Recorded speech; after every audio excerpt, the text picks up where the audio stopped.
Hi, I'm Tony Staunton, Irish bartender out of Chicago. After years of drinking, I've decided to take a year off. So as I begin my journey, I decided to ask fellow bartenders what they do to stay healthy and avoid the industry hazards of the bar business. Welcome to Wide Awake 52.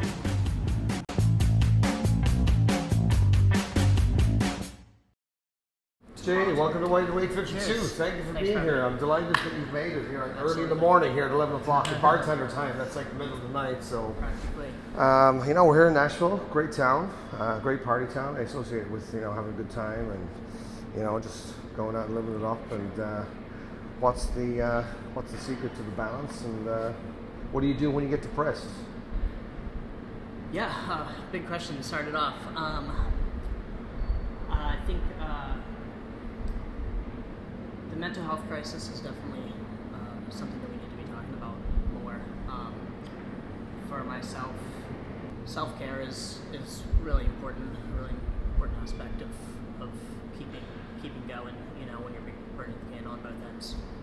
I think for each person individually, we need to find our own method. Sure, because we all have bad days. I just think that we're afraid to talk about it right now, unfortunately. About mental health, and I think it's great that we're all talking about what we do to kind of. But what do you do when you're like when you had one of those days where you're like nothing has gone right? What are your coping mechanisms for those moments? For sure, I have 3 dogs. 3 dogs. Oh, you sure? You got your schedule is full. So just laying around cuddling the dogs, petting them is well, that's always good. You have someone who wants to talk to you when you get home, right? And sure. They're very good listeners, right? They don't tell anybody your secrets, right? They're the number one key to mental health is get yourself a pet. Sure, get a furry friend. So I think especially in our industry, in the bar industry, when it comes to talking about mental health, both physical and mental health, we have sort of 3 responsibilities.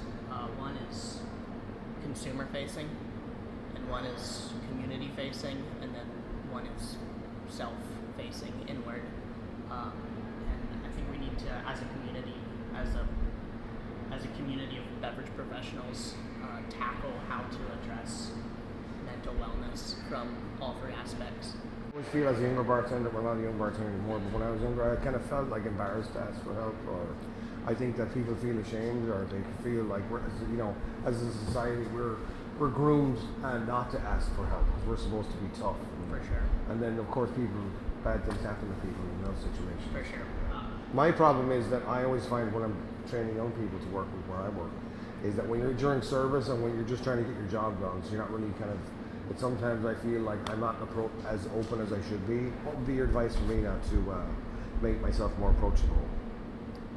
I think having a team around you of camaraderie is a huge issue, especially with the transient bar community of hires and fires and whatnot, people moving around.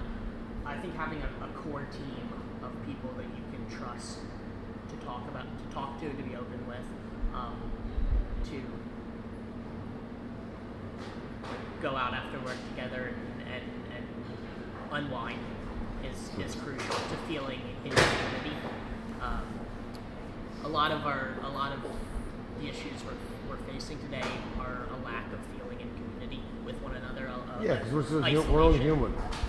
After recently being named the 2019 Artist in Residence by the International Artist Day, presented by Daniel and Jump Magazine. Fantastic, yeah, well done. Appreciate it. Was to donate $1,000 to a project called the the Unlonely Project by the Foundation for Art and Healing, which just uses their resources to address the loneliness issue of the mental health crisis. Studies cite that feeling lonely. Well, we both lost friends, unfortunately, to this. What would you say to your friend now if you could take back the time? What would what would you say? Yeah, I wish that he had felt like there was someone to reach out to, someone to be there for him when feeling alone. And I think there were several people that could have been that lifeline. But like you said earlier, we've been conditioned by society to not ask for help when we need it, and that's a barrier that we need to break down. All right, Jerry. Thank you very much. Absolutely. Thank you. Cheers.